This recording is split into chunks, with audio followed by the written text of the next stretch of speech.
जून आने वाला है दोस्तों, और हम सबको अपनी प्यारी प्यारी बॉडीज का प्रदर्शन करना है, जिससे हम उस भूरी लड़की जिसकी थोड़ी थोड़ी मूछें हैं उसको अपनी ओर आकर्षित कर सकें। जस्ट किडिंग दोस्तों, हर कोई लड़की पटाने को बॉडी नहीं बनाता है, कुछ लोग लड़का पटाने को भी बॉडी बनाते हैं।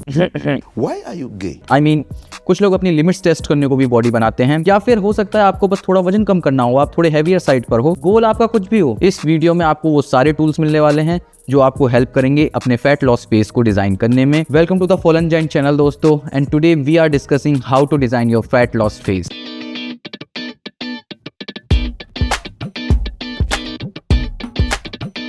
तो इसमें सबसे पहला स्टेप आ जाता है आपकी करंट कंडीशन। अगर आपको 8 से 12 हफ्ते में अपने 6 पैक एब्स चाहिए तो ध्यान रहे कि आपकी बॉडी फैट परसेंटेज अराउंड 20% की होनी चाहिए। 20% से 1-2% ऊपर या 1-2% नीचे, इससे ज्यादा नहीं होनी चाहिए। मगर क्यों? क्योंकि अगर आपकी बॉडी फैट परसेंटेज ज्यादा है तो दो केस होंगे इसमें, या तो आपको ज्यादा टाइम के लिए डाइट करना होगा bye incorporating multiple maintenance phases, या फिर आपको एक्सट्रीम कैलोरी डेफिसिट बनाना होगा, जिसकी वजह से आपको फटीग हो सकता है और आपका मसल लॉस हो सकता है। एडवाइजेबल ये है कि अगर आपकी हायर बॉडी फैट परसेंटेज है तो फिर आप ज्यादा समय के लिए डाइट करें instead of maintaining a high calorie deficit. और जब भी आप ज्यादा समय के लिए डाइट करते हैं तो मल्टीपल मेंटेनेंस फेज आपको लेने चाहिए, भले ही आप 8 हफ्तों में लो या 12 हफ्तों में लो। मेंटेनेंस फेज क्या होते हैं? मेंटेनेंस फेज कुछ नहीं होते हैं। आप मेंटेनेंस फेज में बस आप अपनी मेंटेनेंस कैलोरीज लेते हो। मेंटेनेंस कैलोरीज वो कैलोरीज होती हैं जो आपको जिंदा रखने के लिए और आपकी डेली एक्टिविटीज में आप खर्च करते हो। और अगर आपकी बॉडी फैट परसेंटेज 20% से ज्यादा भी है तो इसलिए मैं मॉडरेट कैलोरी डेफिसिट में रहकर डाइट करने को कह रहा हूँ ज्यादा समय के लिए, क्योंकि रिसर्चेस ने दिखाया है कि कैलोरी डेफिसिट होने के बाद भी आप मसल बना सकते हो। दूसरा स्टेप है प्लानिंग। अब आप ये प्लान करो कि आपको कौन सी बॉडी फैट परसेंटेज पे जाना है जो आपके लिए सस्टेनेबल है और आप मेंटेन कर सकते हो आसानी से। यहाँ पे एक चार्ट है ये दिखाते हुए कि एक average male body different body fat percentages पे कैसी दिखती है। पर एक चीज ध्यान रखें, आपकी कौन सी बॉडी फैट परसेंटेजेस पे आपके एब्स विजिबल होंगे ये आपकी जेनेटिक्स पे डिपेंड करता है।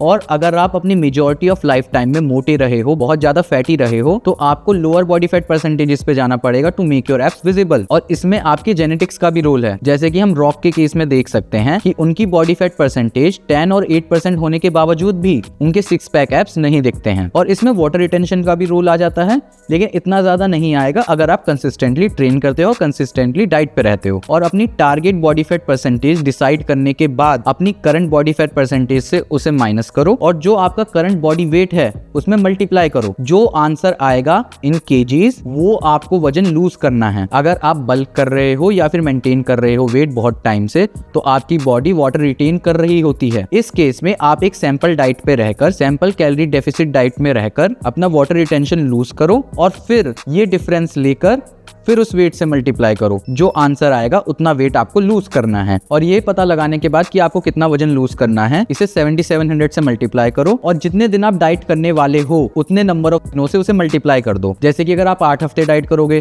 तो 8 × 7 56 से मल्टीप्लाई करो, और अगर 12 हफ्ते डाइट करोगे तो 12 × 8 96 से डिवाइड कर दो। जो इसके बाद नंबर निकल के आएगा वो आपका डेली कैलोरी डेफिसिट होगा। याद रहे ये नंबर 200 से कम नहीं होना चाहिए और 1000 से ज्यादा नहीं होना चाहिए। अगर 200 से कम है तो आप उन दिनों को कम कर दो जिन दिनों में आप डाइट करने वाले हो, और अगर 1000 से ज्यादा है तो दिनों को बढ़ा दो जिसमें आप डाइट करने वाले हो। क्योंकि अगर 1000 से ज्यादा हुआ तो आपको फटीग हो जाएगा और 200 से कम हुआ तो आपकी फैट लॉस जर्नी बहुत स्लो होगी। तीसरा स्टेप है अपनी मेंटेनेंस कैलोरीज को कैलकुलेट करना। मेंटेनेंस कैलोरीज कुछ नहीं होती है। मेंटेनेंस कैलोरीज वो अमाउंट ऑफ कैलोरीज होती हैं जो आप डेली एक्टिविटीज करने में और अपने आप को जिंदा रखने में खर्च करते हो। अब मेंटेनेंस कैलोरीज कैलकुलेट करने के 2 तरीके हैं। एक सबसे ज्यादा कैलकुलेटिव तरीका है, हार्ड तरीका है, और दूसरा बहुत ही आसान तरीका है लेकिन इंफीरियर तरीका है। तो हार्ड तरीके पे और कैलकुलेटिव तरीके पे आ जाते हैं। सबसे पहले आपको एक सैंपल डाइट पे रहना है जिसमें आप एक स्पेसिफिक अमाउंट ऑफ कैलोरीज खाओगे। अब 7 दिन में आपका वजन जितना लूज होता है उस नंबर को लेना है और फिर उसे 7700 से मल्टीप्लाई कर देना है और फिर उसे 7 से डिवाइड कर देना है। जो आपका फिर ये नंबर निकल कर आएगा उसे अपनी जो आपने specific number of calorie diet ली है उसमें प्लस कर दो। ये आपकी डेली मेंटेनेंस कैलोरीज आ गई। अब आप इतनी जद्दोजहद नहीं करना चाहते, आप इतना कैलकुलेशन नहीं करना चाहते, आप इतना डेटा कलेक्ट नहीं करना चाहते, तो दूसरा तरीका भी है जो बहुत आसान है इससे, लेकिन इससे थोड़ा इंफीरियर है। वो है कि आप किसी भी ऑनलाइन मेंटेनेंस कैलोरी कैलकुलेटर पे जाओ,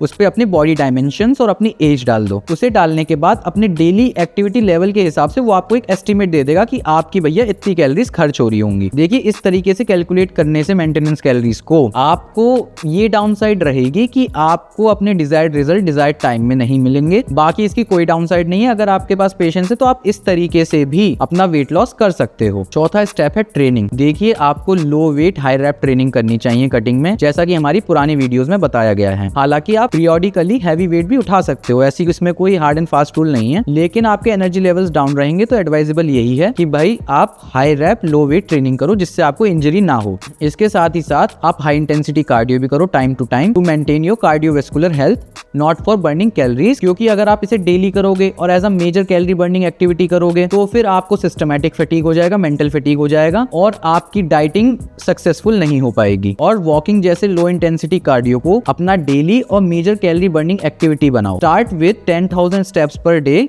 और जैसे जैसे आपका फैट लॉस फेज आगे बढ़ता रहे आप अपना एक्टिविटी आउटपुट बढ़ा दो, जैसे कि 10,000 से 12,000 कर दिया। या फिर आपको अपनी डाइट से कैलोरीज कम करनी पड़ेगी अगर आपके पास टाइम नहीं है अपनी एक्टिविटी आउटपुट को बढ़ाने का, क्योंकि जैसे जैसे आपका वजन गिरता है ना तो आपकी मेंटेनेंस कैलोरीज भी गिरने लगती हैं। तो डेफिशिट मेंटेन करने के लिए आपको या तो कैलोरी आउटपुट बढ़ाना पड़ेगा या फिर कैलोरी इंटेक घटाना पड़ेगा। पांचवा स्टेप है डाइटिंग। जब भी आप अपनी टारगेट कैलोरी के लिए डाइट डिजाइन करें तो प्रोटीन इंटेक को अपनी पहली प्रायोरिटी बनाएं, उसके बाद कार्ब्स और उसके बाद फैट्स। ध्यान रहे कि आप एक एंटायर मैक्रोन्यूट्रिएंट ग्रुप को अपनी डाइट से इरेडिकेट मत कीजिए, जैसा कि कीटोजेनिक डाइट एंथुसियास्ट करते हैं, क्योंकि हर एक मैक्रोन्यूट्रिएंट ग्रुप का अपना एक फंक्शन होता है, अपनी एक सिग्निफिकेंस होती है। आपको अपनी डाइट भी एडजस्ट करनी पड़ेगी, जैसा कि मैंने पहले भी बताया है। जैसे जैसे आपका वेट लॉस फेज आगे आगे बढ़ता रहेगा आपको अपनी कैलोरीज रिड्यूस करनी पड़ सकती हैं अगर आप अपना डेली एक्टिविटी आउटपुट नहीं बढ़ाते हैं। इस पे ज्यादा जानकारी के लिए आप हमारी diet planning and meal designing पे वीडियो देख सकते हैं, जो कि आई टैब पे आ जाएंगी इधर। कुछ इंपॉर्टेंट चीजें जो मैं आपको बताना चाहूंगा, जब आप फैट लॉस फेज में होते हो ना तो आपकी बॉडी कैटाबॉलिक स्टेट में होती है, तो इसकी वजह से आपको भूख लगेगी और साथ ही साथ आपको नींद भी कम आएगी, क्योंकि आपकी बॉडी को लगता है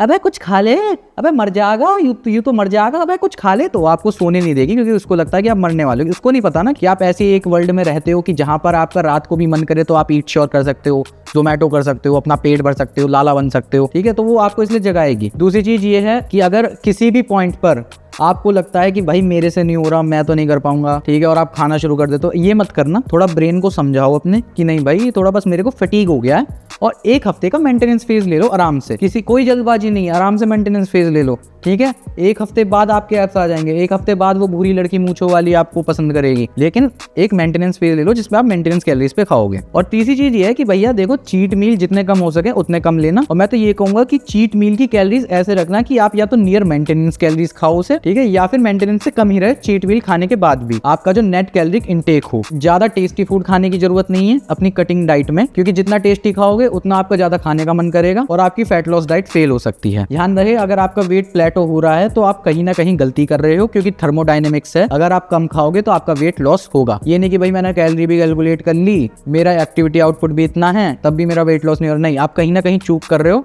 इस केस में इस वीडियो को दोबारा से देखना और देखना कि भाई मैंने कहाँ चूक करी। इससे दो फायदे होंगे, एक तो आपको ये कॉन्सेप्ट दोबारा से याद हो जाएंगे और मेरे को ज्यादा वॉच टाइम मिलेगा, क्योंकि मैं एक लोभी महापुरुष हूँ इसकी वजह से। तो गाइस, आशा करता हूँ कि आप अब अपना फैट लॉस फेज आराम से डिजाइन कर पाओगे और वो हल्की मूंछ वाली भूरी लड़की को आप पटा पाओगे या फिर अपना वेट कम कर पाओगे। मेरी तरफ से ऑल द बेस्ट है आपको इस आने वाले समर के लिए। मैं चाहता हूँ कि आप सब हेल्दी रहें, ठीक है, अपने परिवारजनों को भी हेल्दी रखें, उनका ख्याल रखें, ठीक है। आप जनरल फैट लॉस भी कर रहे हो ना, तो बेसिक कार्डियोवैस्कुलर हेल्थ के लिए भी अच्छा है। अब काफी लोग ये भी कहेंगे कि ज्यादा बॉडी फैट परसेंटेज में लो जाना अच्छा नहीं रहता है। देखिए, आपका टेस्टोस्टेरोन लेवल गिरता है, बाकी सारे मार्कर्स, आपके मेंटल हेल्थ मार्कर्स, आपके कार्डियोवैस्कुलर मार्कर्स सब अच्छे होते हैं। तो आज के लिए सिर्फ इतना ही।